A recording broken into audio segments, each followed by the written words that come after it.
வணக்கம். திராவிட முன்னேற்ற கழகத்தில் மிக முக்கியமான மரணம் ஒன்று நிகழ்ந்துள்ளது. கண்கலங்கிய மு.க.ஸ்டாலின் அதிரடியான நடவடிக்கைகளை எடுத்துள்ளார்.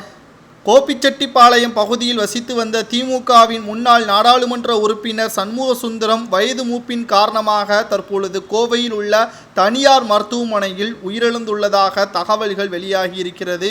மற்றும் திராவிட முன்னேற்ற கழகத்தின் சார்பாக நடத்தப்படக்கூடிய அனைத்து நிகழ்ச்சிகளும் இன்று ரத்து செய்யப்பட்டிருப்பதாக செய்திகளும் வெளியாகியிருக்கிறது.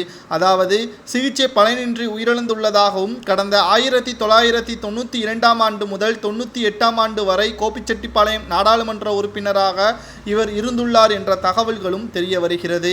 திமுகவில் பல்வேறு பொறுப்புகளையும் வகித்துள்ளார். கடைசியாக அவர் இறக்கும் பொழுது திமுகவின் தலைமை செயற்குழு உறுப்பினராக இருந்துள்ளதாக தகவல்கள் தற்பொழுது வெளியாகியிருக்கிறது. சண்முகசுந்தரத்தின் மறைவு திமுகவினர் மத்தியில் சோகத்தை ஏற்படுத்தியுள்ளதாக செய்திகளும் தற்பொழுது வெளியாகியிருக்கிறது. குறிப்பாக மு.க.ஸ்டாலின் அவர்கள் சண்முகசுந்தரம் மறைவிற்கு இரங்கல் தெரிவித்துள்ளார். அவரின் அந்த இரங்கல் செய்தியில் கழகத்தின் தலைமை செயற்குழு உறுப்பினரும் முன்னாள் நாடாளுமன்ற உறுப்பினருமான சண்முகசுந்தரம் அவர்களது இயற்கை ஏந்தினார் என்ற செய்தி கேட்டு மிகவும் மனம் வேதனை அடைகிறது என்றும், கழக பற்றாளராக விளங்கிய சண்முகசுந்தரம் அவர்கள் 1996 ஆண்டு நடைபெற்ற நாடாளுமன்ற தேர்தலில் கோபிச்செட்டிப்பாளையம் தொகுதியில் வெற்றி பெற்று மக்கள் பணியாற்றியவர். இளம் வயதிலேயே தனது முழுமையான அனைத்து திறமைகளையும் திமுகவிற்கு ஆற்றியார் என்றும் தற்பொழுது அவரை புகழாரமும் சூட்டியுள்ளார் முதல்வர் ஸ்டாலின் அவர்கள். அவரது இணையதள பக்கத்திலும் இந்த பதிவை பதிவு செய்துள்ளார். மேலும் திராவிட முன்னேற்ற கழகத்தின் சார்பாக நடத்தப்படக்கூடிய எந்த ஒரு நிகழ்ச்சிகளும் நடைபெறாது என்ற செய்தியும் தற்பொழுது மு.க.ஸ்டாலின் அவர்கள் அறிவித்திருக்கிறார்.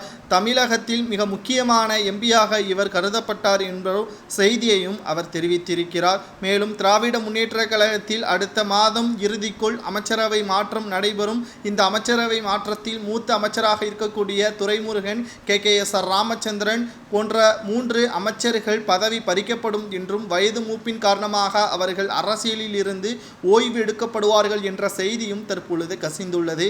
ஆனால் இதை பற்றி அதிகாரப்பூர்வமாக இன்னும் திமுகவின் தலைமை மேலிடம் அதிகாரப்பூர்வமாக அறிவிப்புகள் வெளியாகவில்லை. ஆனால் இதற்கு முன்பாக மின்கட்டணம் உயரும் என்று ஏற்கனவே செய்திகள் வெளியாகியிருந்தன. அதன் அடிப்படையில் தற்பொழுது மின்கட்டணமும் உயர்த்தப்பட்டிருக்கிறது.